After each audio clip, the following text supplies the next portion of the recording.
आजच्या पत्रकार परिषदेमध्ये आपलं स्वागत करतो, आपलं अभिनंदन करतो।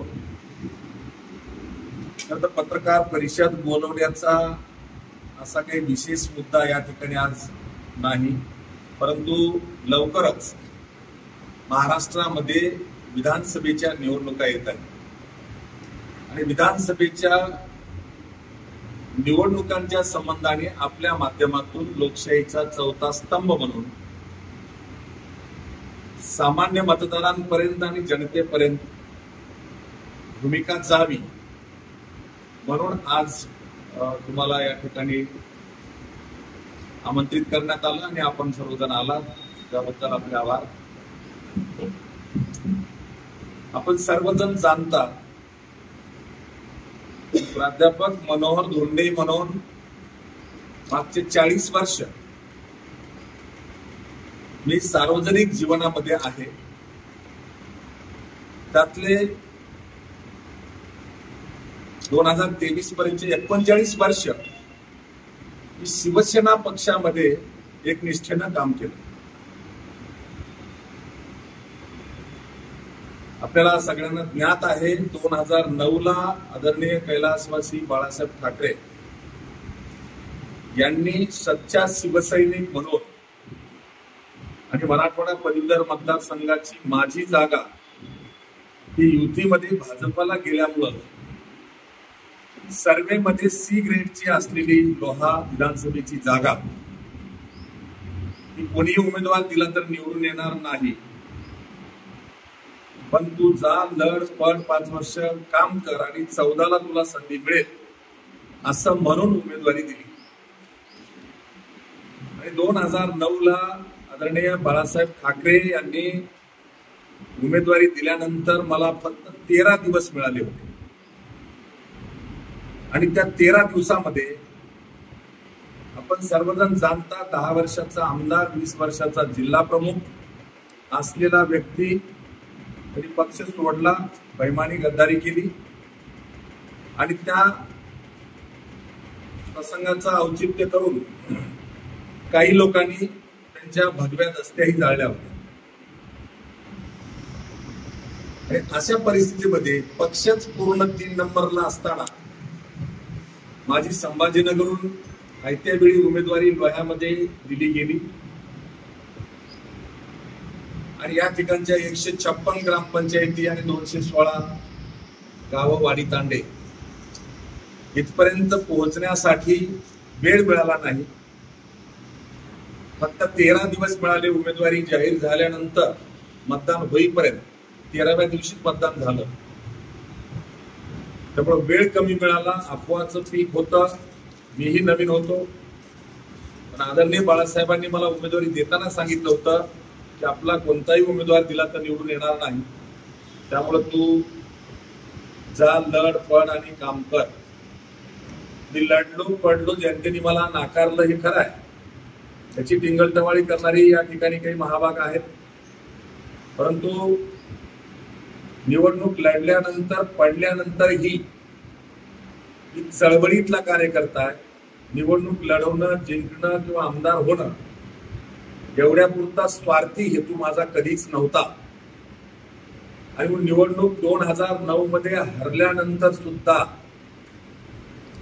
मी लोहा आणि कंदा या दोन्ही तालुक्यावर माझं संपर्क कार्यालय मागची 15 वर्ष आजपर्यंत चालू आहे आणि या दोन्ही संपर्क कार्यालयामध्ये या मतदारसंघातला कोण्याही जाती धर्माचा, कोण्याही पक्षाचा किंवा कोण्याही गावाचा, गरीब असेल का लहान असेल का मोठा असेल, कोणी जरी व्यथा घेऊन आला, प्रश्न घेऊन आला तर त्यांना न्याय देण्याचं काम मागच्या 15 वर्षापासून मी या ठिकाणी करतो आहे। मी तर असं म्हणेन, ज्यांनी 2-2 टर्म 10-10 वर्ष आमदारकी भोगली त्यांचे सुद्धा संपर्क कार्यालय नाही, पण सामान्य चळवळीतला कार्यकर्ता म्हणून, मनोहर धोंडे म्हणून काम करताना मी दोन्ही तालुक्यावर संपर्क कार्यालय सातत्यपूर्ण खंड न पडू देता मी या ठिकाणी चालू ठेवून जनतेची सेवा केलेली आहे आणि येणाऱ्या 2024च्या विधानसभा त्या जवळ येत आहेत. दरम्यानच्या काळामध्ये मी ज्या पक्षामध्ये होतो, शिवसेना पक्षामध्ये काम करताना आदरणीय बाळासाहेब ठाकरे दुर्दैवाने 2014च्या विधानसभा निवडणुका लागण्याच्या अगोदरच ते मृत्युमुखी पडले आणि त्या हयात नसल्यामुळं काही भांडवलदार लोकांनी मातोश्रीवर दलालांना हाताला धरून 2014 मध्ये मी केलेल्या कामावर 150 गावामध्ये मी शाखा उभ्या करून पुन्हा शिवसेना पक्ष बांधला आणि आयत्या वेळी 1 महिना अगोदर आदरणीय बाळासाहेब ठाकरे एक्सपायर झाल्यानंतर भांडवलदारांनी, प्रताप चिखलीकरांनी शिवसेनेमध्ये लोह्याच्या बैल बाजारात प्रवेश केला आणि 15 दिवसात प्रवेश झाल्याबरोबर त्यांना उमेदवारी देऊन आम्ही सामान्य शिवसैनिकांनी उभा केलेलं काम त्याच्या बळावरती आमदार झाले आणि आमदार म्हणून 2014ला निवडून आल्याच्या नंतर पुन्हा 1.5 वर्षांनी शिवसेनेशी गद्दारी करून ते भाजपवासी झाले. हा इतिहास तुमच्या समोर आहे. असं असताना सुद्धा मी सतत निष्ठेनं राहिलो. अपेक्षित होतं की 2024ला शिवसेना पक्षाकडून आपल्याला या ठिकाणी न्याय मिळेल, पण मातोश्रीवर सुद्धा खास करून लिंगायत द्वेष मोठ्या प्रमाणावर चालू आहे. मातोश्रीवर सुद्धा कधी नव्हे एवढा जातीवाद चालू झालेला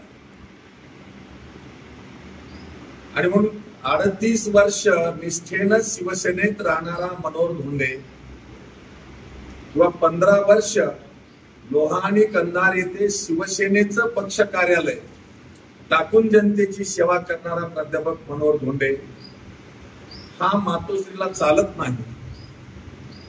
पण भांडवलदार असलेला 40 वर्ष तालुक्याचं तोंड न बघितलेला आणि पिंपरी चिंचवड येथे लेबर कॉन्ट्रॅक्टर असलेला एकनाथ पवार यासारखा व्यक्ती भांडवलदार आणि जातीवादीच्या पद्धतीनं मातोश्रीवर त्यांचा प्रवेश करून त्यांच्या नावाने उमेदवारी जाहीर करण्याचा प्रकार झाला आणि म्हणून माझा निवडणुकीपुरता संबंध नाही. मी हा उल्लेख केला आणि मी कच खाणारा कार्यकर्ता नाही, लाचारी चमचेगिरी करणाराही नाही. मी बाळासाहेबांचा शिवसैनिक म्हणून 38 वर्ष काम केलंय. मी स्वाभिमानी आहे. भले मी गडीवर सोन्याचा चमचा घेऊन जन्माला आलो नाही, पण परमपूज्य डॉक्टर बाबासाहेब आंबेडकरांनी जसं सांगितलंय की शिक्षण हे वाघिणीचं दूध आहे, त्या शिक्षणाच्या माध्यमातून मला जे काही घटना, कायदा, संविधान, लोकशाही समजली त्याच्या बळावर महाराष्ट्रभर आणि देशभर शिवा संघटनेच्या माध्यमातून मी जे जाळं उभा केलं होतं त्यांची आणि जवळपास वेगवेगळ्या समाजाच्या, ओबीसी समाजाच्या 16 संघटना त्यांची अपेक्षा होती की आता लाचारी करत बसण्यापेक्षा आपण आपलाच पक्ष उभा केला पाहिजे. या धारणेतून, या भूमिकेतून 28 जानेवारी 2023ला लातूर या ठिकाणी मी सेवा जनशक्ती पार्टी या नवीन राजकीय पक्षाची घोषणा केली आणि हा सेवा जनशक्ती पार्टी हा नवीन राजकीय पक्ष नॅशनल इलेक्शन कमिशन दिल्ली, राष्ट्रीय निवडणूक आयोग दिल्ली यांच्याकडे आम्ही पक्ष नोंदणीकृत केलेला आहे आणि पक्षाचं रजिस्ट्रेशन नोंदणी झाल्याच्या नंतर आपल्याला माहिती आहे पहिली निवडणूक आम्ही जी लढवली ती लोहा मार्केट कमिटी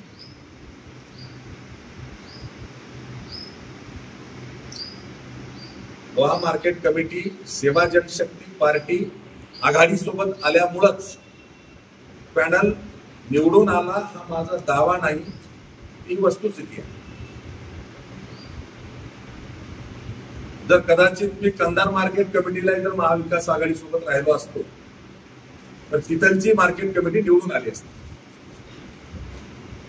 आणि अंडर एस्टिमेट करणारे बलाढ्य भांडवलदार पैसेवाले जे मतदारांना कोंबड्या बकऱ्यासारखं विकत घेऊन माझे गुलाम आहेत असं समजणारे जे ठेकेदार आहेत,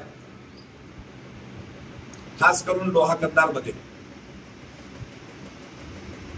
त्यांना असं वाटणं साहजिक होतं की त्यांची काय अवकात आहे. आणि म्हणून अशा प्रकारच्या वातावरणातही पक्ष स्थापन केल्यानंतर आज पक्षाच्या शाखा किंवा कार्यकर्ते किंवा सभासद नोंदणी हा वेगळा विषय जरी आजच्या तारखेपर्यंत आम्ही घेतला नसेल, 2 शाखा केल्या इकडे डोळ्यामध्ये, एक रिसनगावला केली, दुसरी कलंबरला केली. योगायोगानं रिसनगावचे डाव्या बाजूला बसलेत, माझ्या कलंबरचे उजव्या बाजूला बसलेत. योगायोग आहे. तालुक्यात 2च शाखा झाल्या आणि नंतर निवडणूक आचारसंहिता. त्यामुळं शाखा स्थापन करण्याचा उपक्रम निवडणुकीच्या तोंडावर करत बसण्यापेक्षा ऑलरेडी मनोहर धोंडेला ओळखणारा, 15 वर्ष मनोहर धोंडे सोबत वावरलेला, बघितलेला मोठा वर्ग आहे आणि त्यांना माहिती आहे मनोहर धोंडे काय करणार आहे, काय करू शकतो, कोण्या विचाराचा आहे, कोण्या विचारधारेचा आहे, सगळं माहिती असल्यामुळं आम्ही आचारसंहितेच्या नंतर विधानसभेच्याच कामाला लागलो. आपल्याला सांगायला हरकत नाही, आम्ही सेवा जनशक्ती पार्टी स्थापन केल्यानंतर सगळ्या पक्षांना चर्चेची दारं खुली आहेत अशी घोषणा केली. महायुतीकडून आमच्यासोबत कोणीही चर्चा केली नाही. महाविकास आघाडीकडून सन्माननीय शरदचंद्र पवार यांनी आम्हाला बोलावून आमच्यासोबत चर्चा केली. शरदचंद्र पवार साहेबांसोबत माझ्या 2 बैठका झाल्या. पहिल्या बैठकीमध्येही सविस्तर चर्चा झाली, दुसऱ्या बैठकीतही चर्चा झाली आणि लोकसभेला सेवा जनशक्ती पार्टीतून आम्हाला एकही जागा आम्हाला लढवायची नाही. नांदेड लढवायची इच्छा होती, पण तोपर्यंत वसंतराव चव्हाण महाविकास आघाडीचे उमेदवार घोषित झाले आणि मग दुसऱ्या उमेदवाराची घोषणा झाल्यानंतर लोकसभेला आम्हाला जागा पाहिजे नाही, पण विधानसभेला आम्हाला जागा मिळाल्या पाहिजे. तर तडजोड किंवा महाविकास आघाडीचा घटक पक्ष म्हणून सेवा जनशक्ती पार्टी ही सहभागी व्हायला तयार आहे, अशा प्रकारची चर्चा आमची झाली होती. या चर्चेमध्ये पहिल्या बैठकीत शरदचंद्र पवार साहेबांनी सांगितलं की आपण विधानसभेची चर्चा आता एवढ्या घाई गडबडीत करू शकत नाही. लोकसभेचं वातावरण, आचारसंहिता चालू झालेली होती आणि म्हणून माझी आठ त्यांना मी घातली की विधानसभेच्या जागांवर चर्चा विधानसभा निवडणुकीत जरूर करू, पण आज मला जो पक्ष लोहा विधानसभा माझ्या पक्षाला सोडण्याचा शब्द देणार आहे त्यांच्यासोबत मी आघाडी किंवा युती करणार. पवार साहेबांनी लोह्याचा सगळा चर्चा होताना मला सांगितलं की लोह्याची जागा ही एकतर महाविकास आघाडीमध्ये राष्ट्रवादी काँग्रेसला येईल किंवा शिवसेनेला येईल. ही जागा काँग्रेस पक्षाची नाही. मला माझ्या पक्षाकडून अडचण नाही, पण महाविकास आघाडीमध्ये शिवसेनेच्या नेत्यांना मी बोलून घेईन, चर्चा करेल आणि मग तुम्हाला सांगतो, असा त्यांनी मला शब्द दिला. 4 दिवसानंतर निरोप देण्याचं त्यांनी मला सांगितलं होतं. 8 दिवस लागले आणि जेव्हा सन्माननीय शरदचंद्र पवार आणि उद्धवजी ठाकरे यांची लोहा विधानसभा ही जागा सेवा जनशक्ती पार्टीला सोडण्याच्या मुद्द्यावर चर्चा झाली आणि त्यानंतर आम्हाला शरद पवार साहेबांनी निरोप देऊन बोलावलं. दुसऱ्या बैठकीत सांगितलं की लोहा विधानसभेची जागा आम्ही तुम्हाला द्यायला तयार आहोत. हे ठरल्यानंतर विधानसभेच्या जागावरची चर्चा त्या वेळेला करू, पण आज लोहा विधानसभा आम्ही तुम्हाला देऊ असा शब्द सन्माननीय शरदचंद्र पवार साहेबांनी दिल्यानंतर महाविकास आघाडीचा घटक पक्ष म्हणून सेवा जनशक्ती पार्टी म्हणजे सेवा संघटना याची घोषणा करण्याचं ठरलं. आणि पुण्यामध्ये महाविकास आघाडीचे 3 उमेदवार सुप्रियाताई सुळे, त्यानंतर रवींद्र धंगेकर आणि डॉक्टर अमोल कोल्हे या 3 उमेदवारांचा उमेदवारी अर्ज भरायच्या दिवशी घोषणा करायचं ठरलं व्यासपीठावर. आणि त्या दिवशी मी व्यासपीठावर हजर होतो. त्याच व्यासपीठावरून सन्माननीय शरदचंद्र पवार साहेबांनी ती घोषणा केली. त्या व्यासपीठावर राष्ट्रवादी काँग्रेसचे सर्वेसर्वा शरदचंद्र पवार, सुप्रियाताई सुळे, जयंतराव पाटील, रोहित पवार ही प्रमुख नेते मंडळी राष्ट्रवादीची होती. काँग्रेस पक्षाचे सुद्धा त्या व्यासपीठावर माजी मुख्यमंत्री पृथ्वीराज चव्हाण, बाळासाहेब थोरात आणि विश्वजित कदम ही नेते मंडळी होती. आणि शिवसेनेची ही सचिन भाऊ आहिर आणि आमच्या सुषमाताई अंधारे असे 3ही पक्षाचे प्रमुख नेते व्यासपीठावर होते. ते असताना शरद पवार साहेबांनी स्वतः अशी घोषणा केली. आणि त्यानंतर मी महाराष्ट्रभर महाविकास आघाडीला सेवा जनशक्ती पार्टी व सेवा संघटनेचा जाहीर पाठिंबा देऊन अनेक ठिकाणी महाराष्ट्रभर माझ्या सभा झालेल्या आहेत. माझा दावा आहे सेवा संघटना म्हणजे सेवा जनशक्ती पार्टी महाविकास आघाडीच्या सोबत आल्यामुळं महाविकास आघाडीच्या लोकसभेचे 10 उमेदवार निवडून येण्यामध्ये सिंहाचा वाटा आहे. त्यामध्ये वाशिम, हिंगोली, परभणी, नांदेड, लातूर, धाराशिव, सोलापूर,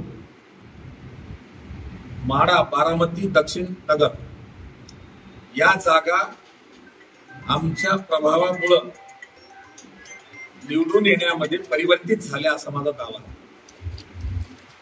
आणि ही गोष्ट सन्माननीय शरद पवार साहेबांनी सुद्धा निकालाच्या पहिल्या दिवशी 3 तारखेला माझी त्यांची भेट झाली तेव्हा मान्य केली.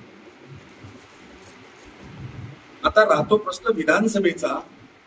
मी मागच्याच आठवड्यात पुन्हा सन्माननीय शरद पवार साहेबांची भेट घेतली आणि विधानसभेची महाविकास आघाडीची जी चर्चा ती चर्चा सुरुवात होण्याच्या अगोदर सेवा जनशक्ती पार्टीचा प्रस्ताव मी त्यांच्याकडे दिला. एकतर लोहा जागा ही बोलल्याप्रमाणे शब्द दिल्याप्रमाणे ही सेवा जनशक्ती पार्टीलाच असेल, पण आम्ही महाराष्ट्रात सेवा जनशक्ती पार्टीला महाविकास आघाडीकडून 10 जागांची मागणी केलेली आहे. रितसर माझा लेखी प्रस्ताव 10 जागांचा शरद पवार साहेबांना मी दिलेला आहे. महाविकास आघाडीची चर्चा सुरुवात झालेली नाही, त्यामुळे जेव्हा चर्चा सुरुवात होईल त्यावर चर्चा काय होईल आणि काय निर्णय होईल तो भविष्यामध्ये आपण बघू. मला विश्वास आहे की महाराष्ट्राचे ज्येष्ठ नेते, महाविकास आघाडीचेही ज्येष्ठ नेते म्हणून सन्माननीय शरद पवार साहेबांनी जो मला शब्द दिलाय त्यानुसार लोहा विधानसभेची जागा ही सेवा जनशक्ती पार्टीला दिली जाईल यावर माझा विश्वास आहे. आणि म्हणून त्या दृष्टीनं पुढची पावलं टाकण्यासाठी निवडणुकीची तयारीच्या दृष्टीनं आम्ही आमची टीम सगळेजण आम्ही कामामध्ये पूर्वी 15 वर्षापासून आहोतच, पण पुन्हा एकदा नव्या जोमाने त्याच्या कामाला सुरुवात केलेली. आपल्या माध्यमातून मी लोहा कंधारच्या सर्व मतदार बांधवांना आणि जनतेला विनंती करणार आहे की मनोहर धोंडे 15 वर्ष तुमच्या समोर आहे. मनोहर धोंडेला ओठात एक पोटात एक कधी जमलं नाही.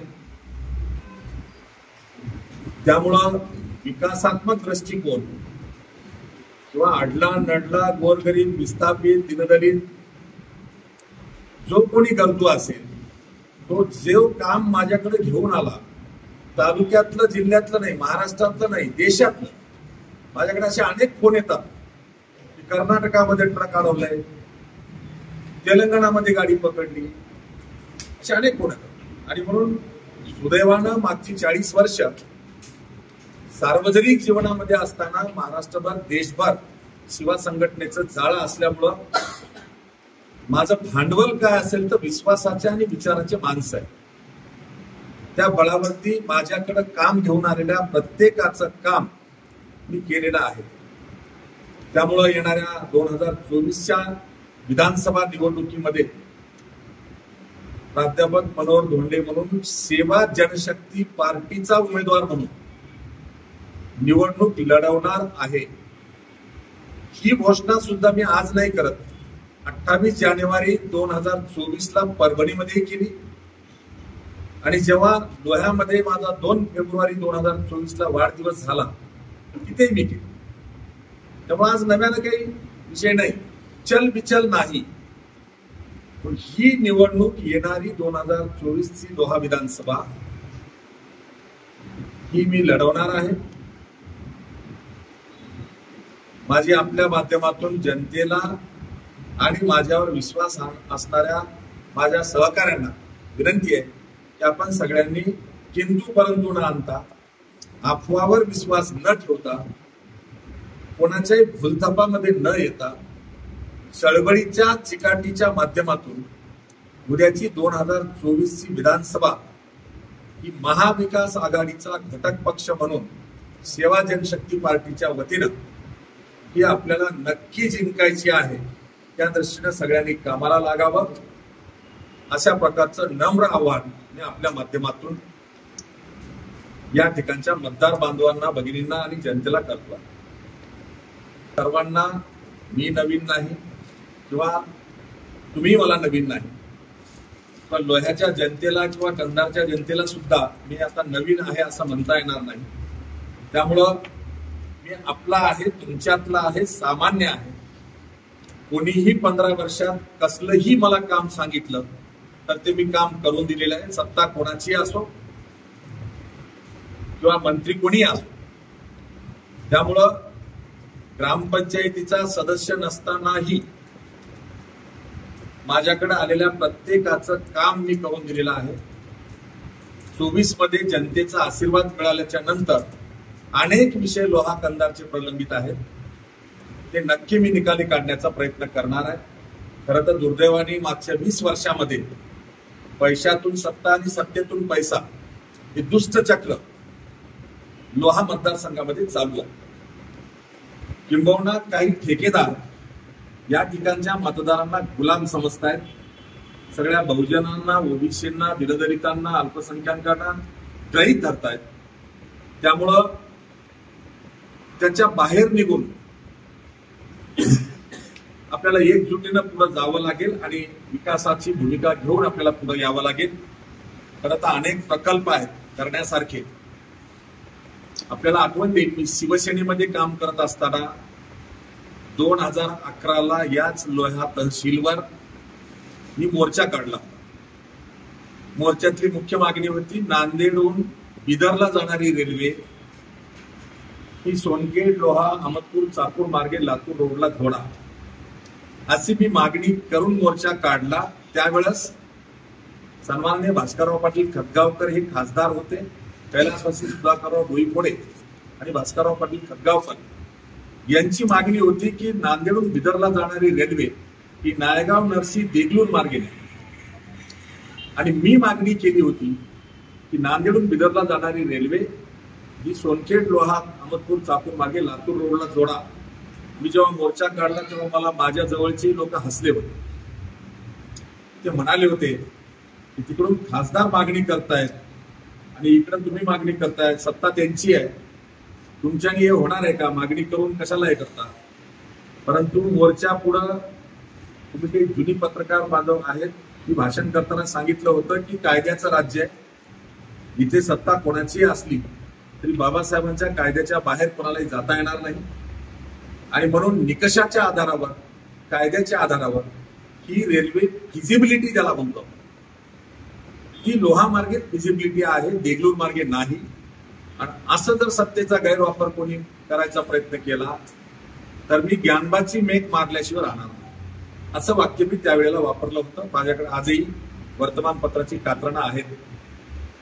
आणि ते झाल्यानंतर मी हा पूर्ण डाटा तयार केला होता. नांदेडहून लोहा मार्गे जाणारी रेल्वे आणि नांदेडहून नरसी मार्गे जाणारी रेल्वे, त्याचं अंतर किती, तिथं कशा प्रकारची जमीन आहे, ते आडव्या येणाऱ्या नद्या नाले किती आहेत, किंवा सरकारी जमिनी गायरानं किती आहेत, किंवा त्याच्यात लागणारा खर्च कोण्या रेल्वेला किती लागणार आहे, त्या रेल्वेची जर सुरुवात झाली तर त्याला पॅसेंजर किंवा बेनिफिशियल ज्याला म्हणतो आपण, उत्पन्न कुणीकडून जास्त होणार आहे, हे सगळा डाटा मी काढून सविस्तर निवेदन तयार करून रेल्वे मंत्र्याला दिल्लीला जाऊन दिलं होतं. आणि त्यानंतर रेल्वे बोर्डामध्येही शर्मा नावाचे चेअरमन होते, त्यांना भेटून हे सगळं समजून दिलं होतं. तरीही मला माहितीये सत्तेपुढे शहाणपण चालत नाही, म्हणून मी हायकोर्टामध्ये जनहित याचिका मनोहर धोंडे नावाने दाखल केली होती. आजही ऑर्डर आहे आपल्याकडे. आणि त्या जनहित याचिकेमध्ये प्रतिवादी म्हणून रेल्वे बोर्ड हजर झालं आणि त्यांनी माझं म्हणणं मान्य करून आम्ही मंजुरी द्यायला तयार आहोत असं शपथपत्र दिलं. आणि त्यानंतर उच्च न्यायालयाचा निकाल झाला. त्या निकालानुसार जेव्हा रेल्वेचा अर्थसंकल्प 2011चा मांडला गेला, त्या रेल्वे अर्थसंकल्पात देशभरातले 111 नवीन रेल्वे ट्रॅक मंजूर झाले. त्यामध्ये 1 नंबरला नांदेड ते लोहा मार्गे लातूर रोडची रेल्वे लाईन मंजूर झाली. हा इतिहास आपल्या समोर आहे. त्याच्यानंतरही मी त्याचा पाठपुरावा करत असताना 2 सर्वे माझ्या पाठपुराव्यामुळे झाले. पण नंतर या ठिकाणचे बलाढ्य ठेकेदार नेते म्हणून घेणारे जे आहेत, त्यानंतर काही खासदारही झाले आणि त्यांनी दिल्लीतून बाईट द्यायला सुरुवात केली होती की आता नांदेडकरांची प्रतीक्षा संपली, जस काय उद्याच रेल्वे धावणार आहे, अशा प्रकारचं स्टेटमेंट दिलं होतं. त्यालाही मी प्रत्युत्तर दिलं होतं. तेव्हा त्यांनी माझी टिंगलटवाळी केली होती. ज्याचा गावात पक्ष नाही तो पक्षाचा राष्ट्रीय नेता आहे, अशी टिंगलटवाळी केली होती. जो राष्ट्रीय नेता म्हणतो समाजाचा, 52,000 मतदार असलेल्या लिंगायत समाजाचा 3,000 मतं घेतला, अशी टिंगलटवाळी केली होती.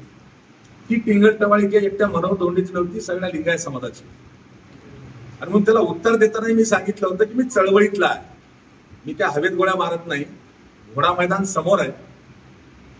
मनोहर धोंडेची काय अवकात आहे ती येणाऱ्या लोकसभेत दाखवल्याशिवाय राहणार नाही, असा मी बाईट दिला होता त्यावर. आणि मनोहर धोंडेची अवकात मला असं वाटतंय त्यांना कळली असेल.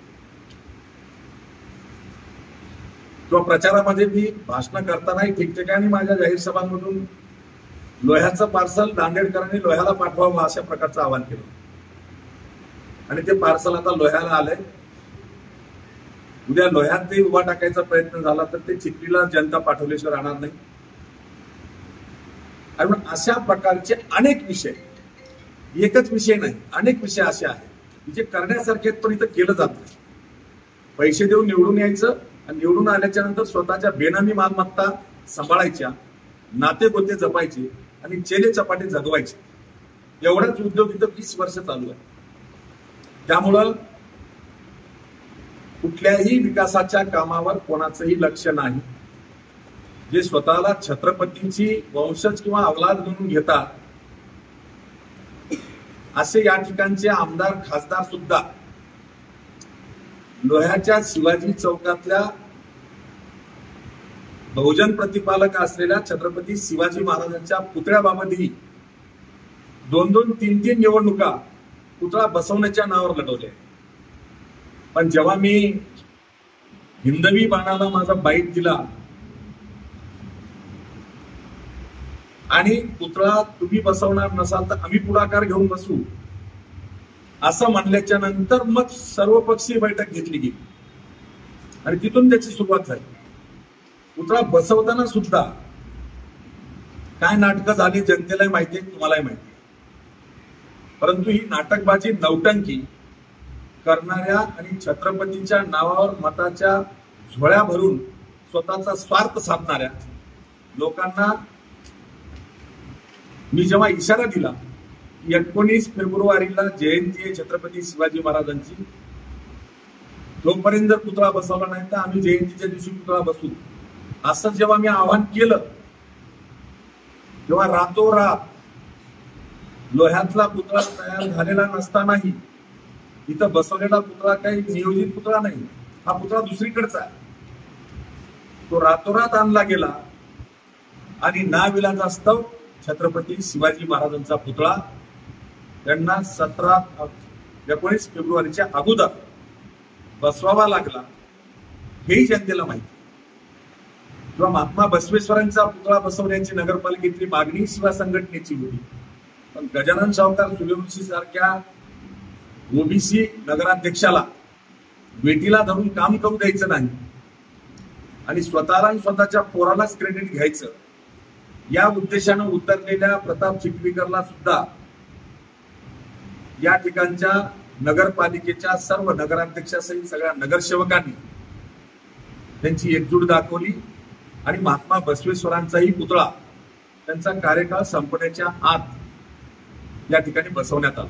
हे सगळं आपल्याला माहिती, पण याशिवाय आजही अनेक वाडी तांड्याला पिण्याचं पाणी नाही, रस्ते नाही.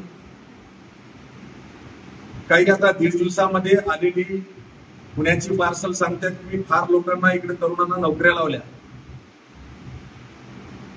परंतु आपल्या माध्यमातून मी लोहा कंधारच्या जनतेला सांगू इच्छितो, जसे रोडचे कॉन्ट्रॅक्टर असतात, इरिगेशनचे कॉन्ट्रॅक्टर असतात, तसे हे लेबर कॉन्ट्रॅक्टर आहेत आणि लेबर कॉन्ट्रॅक्टरचा तो धंदा आहे, व्यवसाय आहे, ज्याचं लेबर कॉन्ट्रॅक्टरचं रजिस्ट्रेशन आहे, सर्टिफिकेट आहे, त्यांचं प्रायव्हेट कंपन्या, खाजगी कंपन्यांसोबत अग्रीमेंट असते.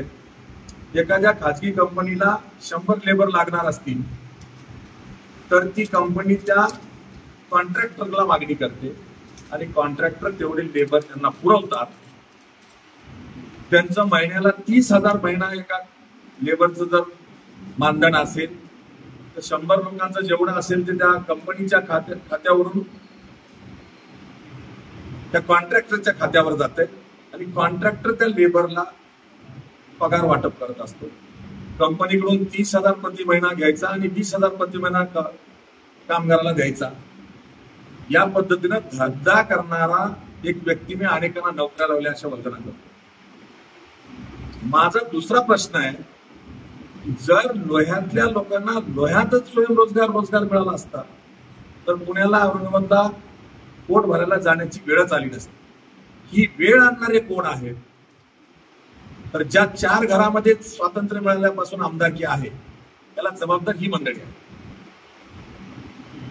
लोहा किंवा कंधार विधानसभेमध्ये स्वातंत्र्य मिळाल्यापासून रोंडगे, चव्हाण, शिंदे, चिखलीकर त्या 4च घरामध्ये आमदारकी आहे. यांनी काय दिवे लावले? किंवा इथून 20,000 लोक बाहेर राहतात, स्वाभिमानाने ही मंडळी सांगतायत, लाज वाटली पाहिजे. ही 20,000 लोक स्थलांतरित का झाली? पुण्याला किंवा औरंगाबादला कंपनीमध्ये लेबर वर्क करण्यासाठी गेलेली ही लोक लोहा कंधार मधून तिकडे का गेली याचं चिंतन कधीच झालं नाही. आणि याला जबाबदार सुद्धा ज्या ह्या 4 घरातल्या लोकांना जनतेने आमदार केलं ते जबाबदार आहे. मी थोडस सविस्तर घेतोय, तुम्हाला बातमी जशी पाहिजे तशी करा. बातमीसाठी हा विषय नाही, चर्चेचा विषय घेऊन आपण बसलो आहोत. आणि इथं खरं तर गरज कशाची आहे? तर माझं म्हणणं असं आहे की आज लाल कंधारी ही स्पेसिस जी आहे देशात प्रसिद्ध होती, नामशेष होते आहे. एकाही आमदाराचं याकडे लक्ष गेलं नाही. किंवा लोहा कंधार हा भौगोलिक दृष्टीनं नैसर्गिक देण असलेला मतदारसंघ.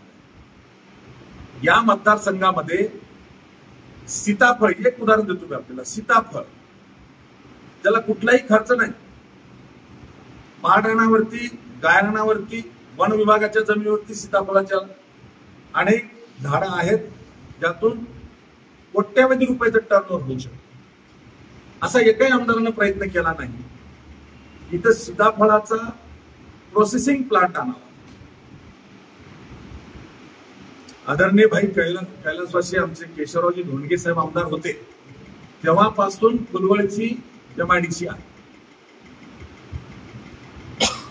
असा कोणीही प्रयत्न केला नाही की इथलची नैसर्गिक मालमत्ता तिचा उपयोग घेऊन आमच्या भागातल्या तरुणांच्या हाताला काम दिलं जाईल आणि त्या माध्यमातून आम्ही देशभर नाही जगभर आमचं सीताफळाचं पल्स काढून जर आम्ही जर प्रोसेसिंग करून जर एक्सपोर्ट करायचं ठरवलं असतं तर माझं असं म्हणणं की त्या हजारो तरुणांना काम मिळालं असतं. आणि आज ते सगळं वाया जात आहे. किंवा भौगोलिक भाग बघितला तर आपण बालाघाटाच्या रेंजेसमध्ये राहतो. या ठिकाणी कॅचमेंट एरिया ज्याला म्हणतो पण इरिगेशन वाढवण्यासाठी कॅचमेंट एरिया अत्यंत सुलभतेनं मिळतो. इथं जवळ घ्या रामवाडी, आपण घाटातून वर गेल्याच्या नंतर डाव्या हाताला बघा, थोडासा बांध घातला तरी हजारो एकर जमीन भिजू शकते. एवढं पाण्याचं स्टोरेज होण्यासारखं नैसर्गिक परिस्थिती आहे. पण अशा प्रकारचे चेन बंधारे करण्याचा प्रयत्न कोणी झाला नाही. थोडाफार प्रयत्न आमच्या शंकरांना धोंडगेंनी केला पण मोठ्या प्रमाणावर तो प्रयत्न झाला नाही. धोंड प्रकल्पासारखा प्रकल्प मी लहान असल्यापासून 50 वर्षापासून ऐकतो, झाला नाही. किंवा आमच्या उशाला लिंबोटीचं धरण आहे पण आजही कंधारला 8-8 दिवस पिण्याचं पाणी नाही. उशाला असलेल्या गावांमध्ये सुद्धा पिण्याचं पाणी. कुठलं नियोजन केलं कोणी आमदारांनी? त्या आमदार दलाल म्हणून आमच्या मालमत्ता विकायला पुढे आले. लिंबोटीच्या धरणाच्या बांधकामासाठी कैलासवासी शंकररावजी चव्हाण यांनी मुख्यमंत्री असताना आणि आमचे सन्माननीय ईश्वररावजी भोशीकर साहेब हे आमदार असताना सुरुवात झाली. लिंबोटीचं धरण या ठिकाणी बांधलं. जमिनी लोहा कंधारच्या शेतकऱ्यांच्या गेल्या आणि पाणी मात्र उदगीरला विकलं, अहमदपूरला विकलं, रायलेश्वरला आता जळकोटला विकलं आणि मागच्या टर्म मध्ये पालमच्या 180 गावांना. एकही आमदार लिंबोटीचं आमचं पाणी हक्काचं पाणी थांबवायला पुढे आला. उलट यांनी त्यांना पक्षाच्या दबावामध्ये संमती दिली आणि म्हणून आमचा लोहा कंधारचा शेतकरी उशाला लिंबोटीचं धरण असताना सुद्धा बकाल. असे अनेक विषय आहेत की जे करण्यासारखे आहेत रचनात्मक दृष्टीनं. कोणाच्या मैतीला जाणं, लग्नाला जाणं एवढंच म्हणजे आमदारकी असं मानणाऱ्यापैकी मी नाही. रचनात्मक दृष्टीनं भावी पिढ्या आमच्या उभा टाकल्या पाहिजे, स्वयंरोजगार निर्माण झाला पाहिजे, तरुणाच्या हाताला काम मिळालं पाहिजे, शेतकरी सुजलाम सुफलाम झाला पाहिजे, व्यापाऱ्यांना या ठिकाणी व्यवसाय करता आला पाहिजे. ज्यांचे त्यांचे धंदे हे बांधून घेतल्यासारखे चालू आहे. त्यामुळं इथं सामान्य मतदार, सामान्य जनता, गोरगरीब, खास करून प्रस्थापित काही घराणे जर सोडले आणि त्यांचे चेले चमचे जर सोडले तर सामान्य जनता ही वेटीला धरल्या गेलेली आहे. आणि हे 20 वर्ष आमच्या पिढीचे वाया गेलेत असं म्हटलं तर वावगं नाही. आणि याच्या बाहेर येऊन आता तरी आम्हाला सुजाण व्हावं लागेल आणि ज्याला विकासाचं व्हिजन आहे, ज्याच्या दानत आणि कुवत आहे, ऐपत आहे, धमक आहे, जो या तालुक्याचा मतदारसंघाचा विकास करू शकेल आणि तोही विकास हा दूरगामी निर्णय किंवा रिझल्ट देणारा अशा प्रकारचा विकास झाला पाहिजे. मी थोडक्यात सांगताना फक्त एक उदाहरण दिलं आपल्याला. असे कितीतरी प्रोजेक्ट आहेत जे लोह्यामध्ये करणं सहज शक्य आहे पण ते होत नाही. शेतकरी आमचे बकाल झाले. कामधेनू असलेला महाराष्ट्रातला सगळ्यात जुना साखर कारखाना हा कलंबरचा साखर कारखाना याच लोकांनी बर्बाद केला. हेच प्रताप चिखलीकर तिकडे होते, हेच रोहिदास चव्हाण होते, हीच सगळी मंडळी आहे. नंतर हेमंत पाटील होते वगैरे वगैरे. नावं घ्यायची गरज नाही. कोण होतं सत्तेमध्ये? त्यांनी भंगार सुद्धा विकून खाल्लं. म्हणून शेतकरी कंगाल केला, व्यापारी या ठिकाणचा कंगाल केला.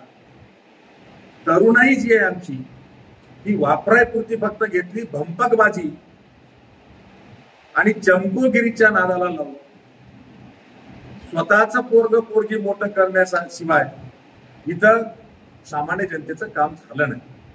आणि म्हणून मी एक विकासाचं विजन घेऊन मी या ठिकाणी दावाने आपल्याला विश्वास देतो, जर लोहा कंधारच्या जनतेने 2024च्या निवडणुकीमध्ये मनोहर धोंडे सारख्या चळवळीतल्या कार्यकर्त्याला जर आशीर्वाद दिला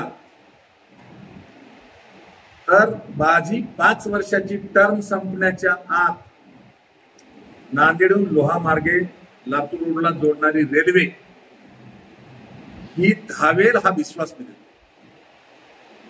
कसं करावं लागतंय, काय करावं लागतंय ते मी चळवळीतला असल्यामुळे मला माहिती आहे, सगळं सांगायची आवश्यकता नाही. सत्ता कोणाची हो, आणि म्हणून जर रेल्वे धावली तर या ठिकाणी देशभराचं नेटवर्क जोडलं जाईल, तरुणाच्या हाताला काम मिळेल, व्यापारपेठ वाढेल, व्यापाऱ्यांचा माल सहजतेनं दळणवळणाची साधनं वाढतील. आणि इथून रेल्वे होणं कैलासवासी केशवरावजी धोंडगे साहेब असताना पासून कंधारहून नॅशनल हायवे जावा किंवा जलतूक तलाव जो आहे ते व्हावा, भुईकोट किल्ल्याचा विकास व्हावा, असे अनेक विषय आपल्याकडे आहेत. जे पर्यटन आहे इथं करण्याचं, पर्यटन आहे, इरिगेशन आहे, इंडस्ट्री आहे, एज्युकेशन आहे, यासारखे अनेक विषय करण्यासारखे असताना सुद्धा काहीच केलं जात नाही. निवडणुकीच्या 15 दिवसात दारू बाटल्या देणे, 1500 रुपये वाटणे, चेले चमचे सोबत घेऊन लवाजमा करणे, निवडून येणे आणि 5 वर्ष तालुक्यातल्या जनतेला वाऱ्यावर सोडून स्वतःच्या बेनामी मालमत्तेची सुरक्षा करणे किंवा शेकड्यानं दारूची लायसन मतदारसंघात आणणे किंवा स्वतःच्या मालमत्ता संगोपित करताना चेल्या चमच्यांचं एक चांडाळ चौकडी निर्माण करून या ठिकाणच्या जनतेला भेटीला धरणे, एवढंच काम चालू आहे. त्यामुळं माझं आपल्या माध्यमातून लोहा कंधारच्या जनतेला पुन्हा आव्हान आहे की आपण 20 वर्ष जी वाया घातलेली आहे त्यातून बाहेर येऊन विकासाचं विजन घेऊन, मॉडेल घेऊन आपल्याला एकजुटीनं पुढे जावं लागेल. जात पात धर्म बाजूला ठेवून इथं जातीचं विषारी राजकारण दुर्दैवानं होत आलंय आणि मग त्याच्या पलीकडे जाऊ आपण सर्व एकजुटीनं पुढं विकासासाठी पुढे जाण्यासाठी 24च्या निवडणुकीमध्ये सेवा जनशक्ती पार्टीच्या वतीनं मनोहर धोंडे म्हणून मी निवडणूक लढवणार आहे. आपण आशीर्वाद द्यावा असं आपल्या माध्यमातून जनतेला नम्र आवाहन करतो. धन्यवाद. जय हिंद, जय महाराष्ट्र, जय श्री.